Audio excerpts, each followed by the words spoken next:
Welcome to the Build Business Acumen podcast, where we deliver practical knowledge and powerful guidance. Here is your futuristic host, Nathaniel Skula.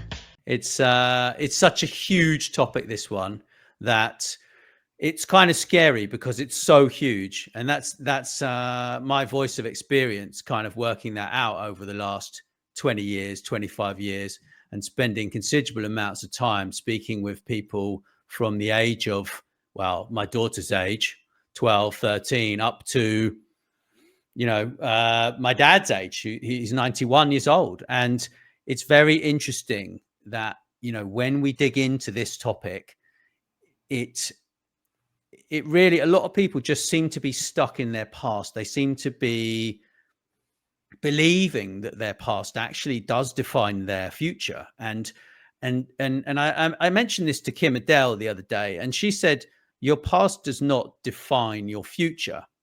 And I think that's a really good place to start here, because we're kind of all stuck, right? Like we're stuck based upon our upbringing, our circumstance, our what else? Our ethnicity, our location, parents, people who surround us, our environment, and all of these things.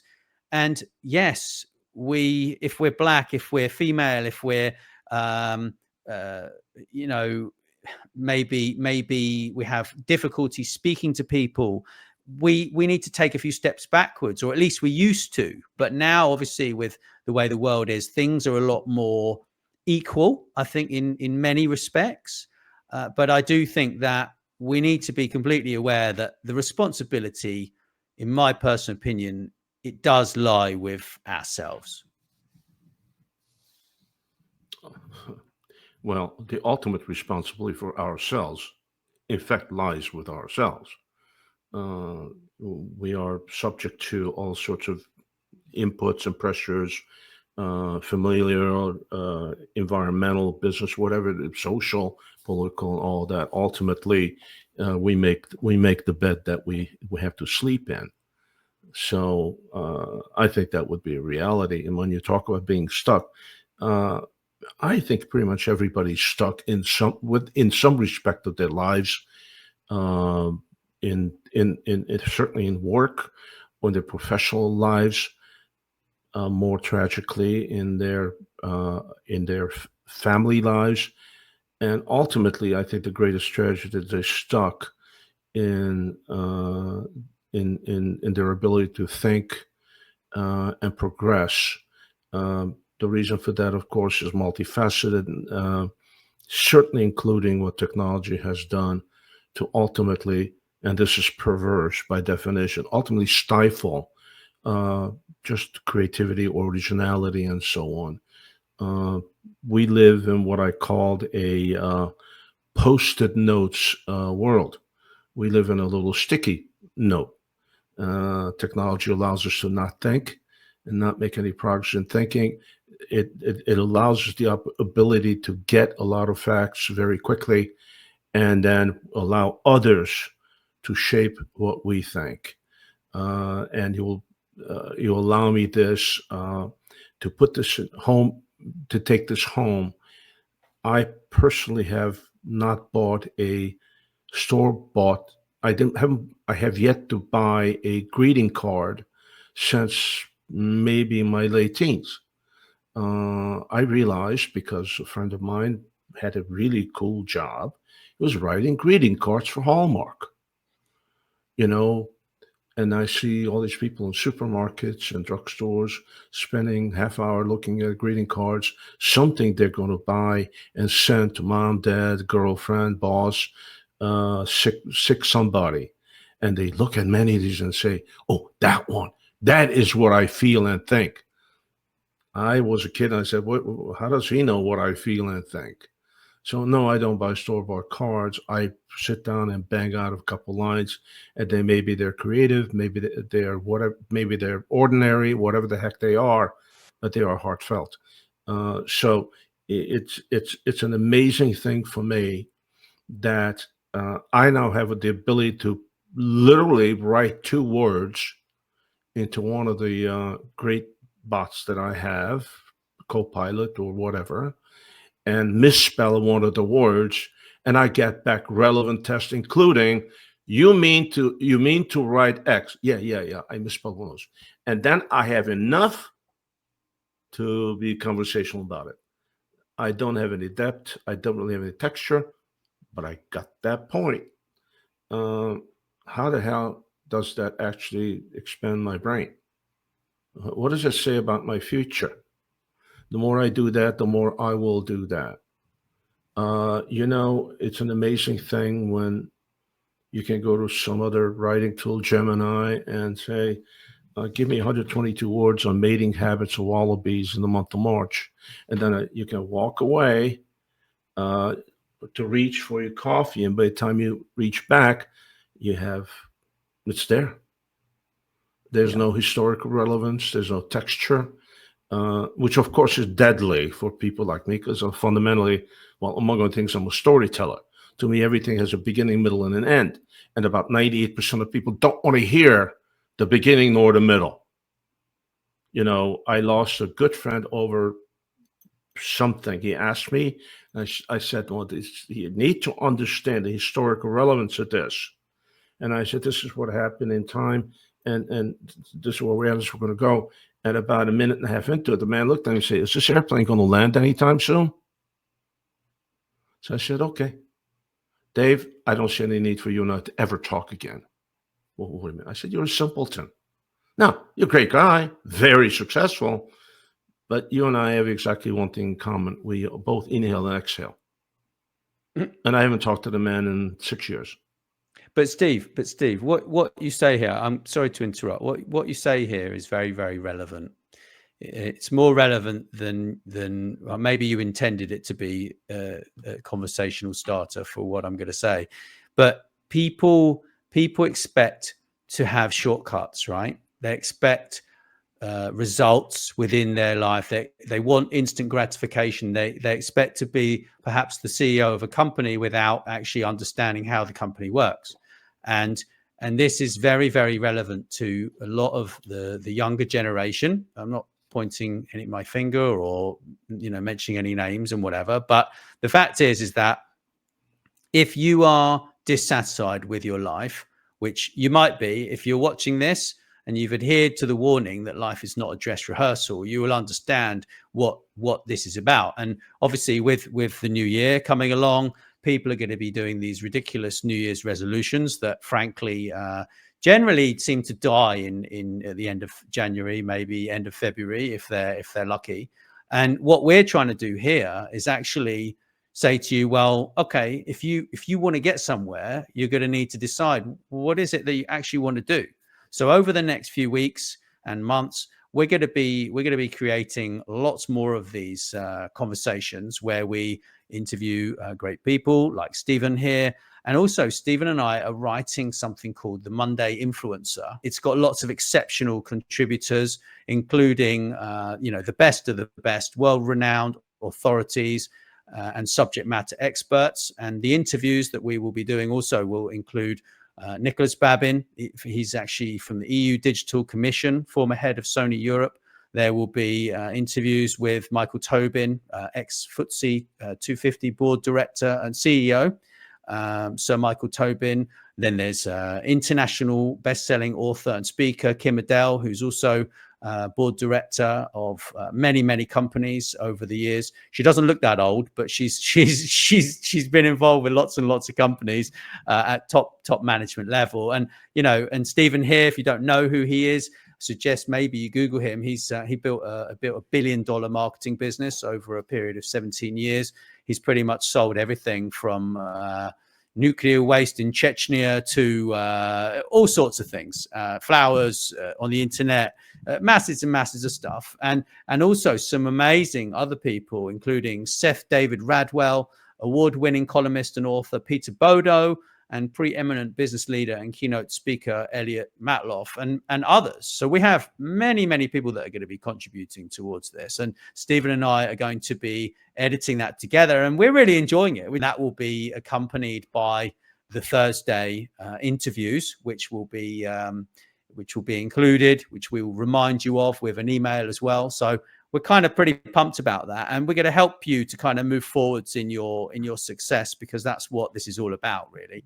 Big effort here to kind of guide you through this. And yeah, you got to get this. Steve, was there anything you'd like to add to that, or did you want to sort of go back to life not being a dress rehearsal?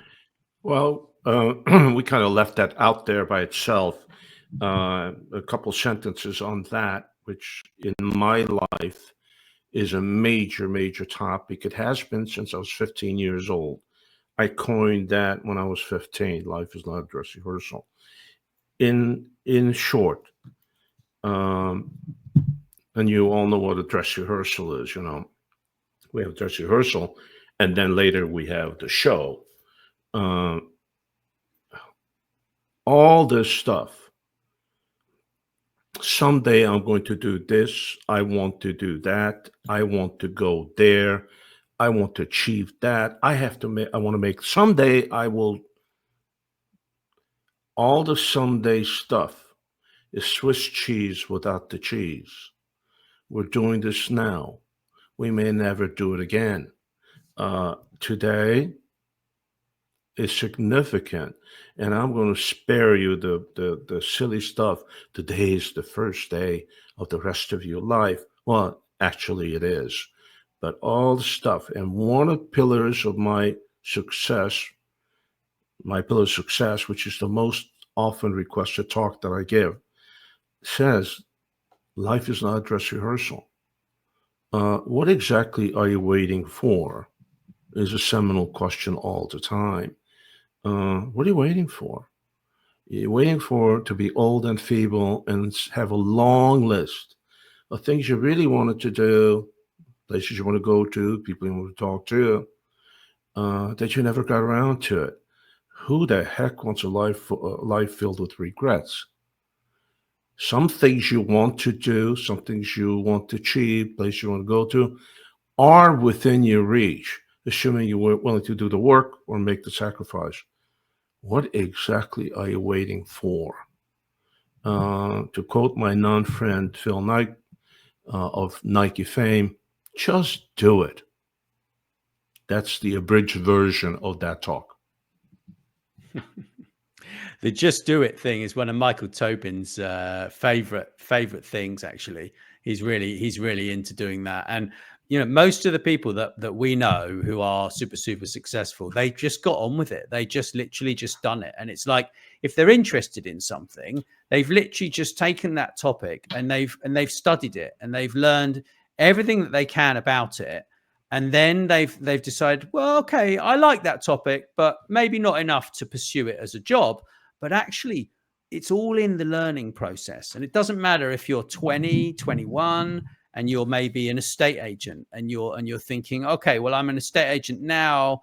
It's not really what I want to do, but actually you're mixing with investors and you're learning about investments and you're learning about other things. And this is relevant. It's so relevant when you're in a business. If you learn how the management of that business operates, then, and you're on the production floor, as one example, you might have someone promote you to be a manager of that production floor, right? And it's the same if you're in a transport business. If you're driving and you're in a transport business and you don't particularly like driving, then maybe you learn about management and then you apply internally for a job within that business. And you know, and if you're an entrepreneur listening to this, right, and you're delaying launching a particular product, you've just got to get on with it and basically just launch minimum viable product, right? And you have to be happy with it. You've got to send it to people who love it and get them to check it out. And it's the same with your knowledge in a business sense. When you're trying to get a new job, if you're not happy with your minimum viable knowledge,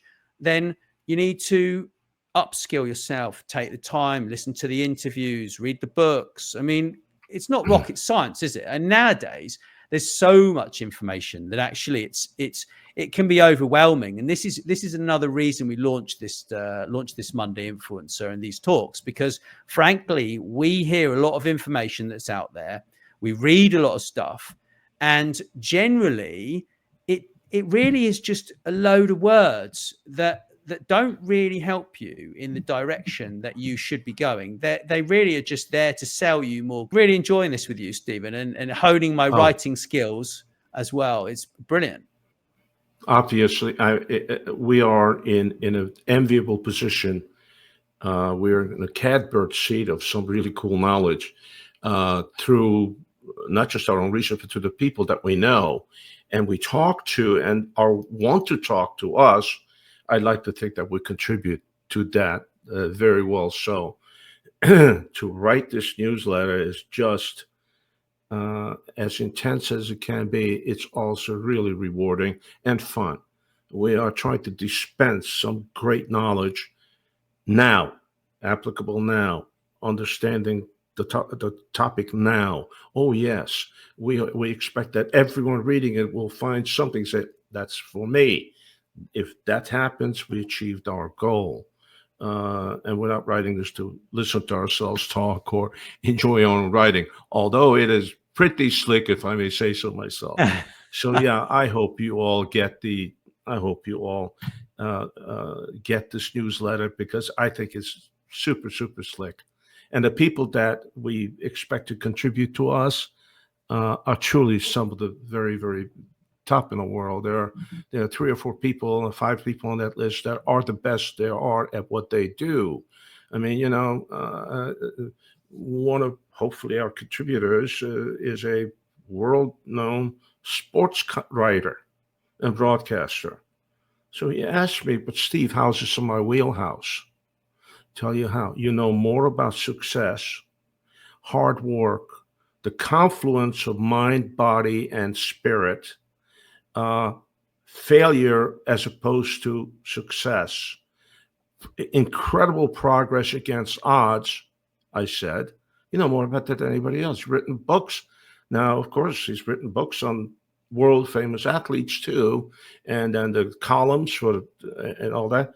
But you put that in perspective, say you know more about those things than most people around. Otherwise, why are people giving you awards? Because you report some great stuff about a sporting events? No, it's the underlying stuff. Anyway, it's a fun thing, and Nathaniel will provide you with links and all of that. Absolutely. And in the meantime, what do you think people can do when it comes to their lives, right? Do you think they should make a list of things that they're unhappy with or things that they want to do, might do? What's the best short little tip that we can give people before next week's video? Okay. Here's a thought that I get to say a lot, and it certainly works for me, and it has worked for some people that I've had the good fortune to work with and work for. Is kind of simple. Take inventory. I'll explain in a couple of sentences. You go through your day, and there's pressures, and there's minor victories and major defeats, and the other way around, and disappointments. Oh, by the way, the word disappointment is not in my vocabulary. Disappointment is a weak person's anger. So get angry, not disappointed. Disappointed is weak. Yeah, I don't like and that then word either. Take the moment in time when you can really take inventory of what is going on with you, what's good, what's bad, what needs to happen. And when do you do that? You do that when there's no noise. You do that at 2 a.m. when you can't sleep. And when you take inventory of where you are, what you need to do, your issues, your struggles, you come to a simple point in that minute 2:10 to say, that is something I can do tomorrow. So let me put it on my head. I will do that tomorrow when I wake up. That is something I'm going to do. It's going to take me a week. Okay, well, that's not so bad. Can I address that? I think I can. Oh my God, this has potential tragedy. Okay, I have to do that first, and I can fix it. And then at the end of that, you'll say, the sun will come up tomorrow for me also. And guess what? You do wake up in the morning and say, okay, I know I need to do that right now. Forget the coffee, forget anything else, and you go embark on fixing on a resolution that you created, on achievement, what accomplishment. Hey, take inventory. It's never as bad as you think. The sun always rises in the morning. Things look a lot better when the sun comes up, and you know you're going to deal with it. Fantastic. Thank you, Steve. That's absolutely brilliant. Absolutely super. We look forward to seeing you guys, and we will drop a link, and do comment, drop us a message. If you didn't see the link, you can always message either of us, or we can send you the link there. So thank you so much. We've thoroughly enjoyed your company. Thank you very much.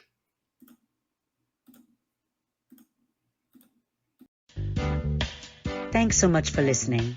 Please subscribe, and wherever you prefer, share with your friends. And if you enjoyed the show, drop us a review on iTunes or wherever you listen.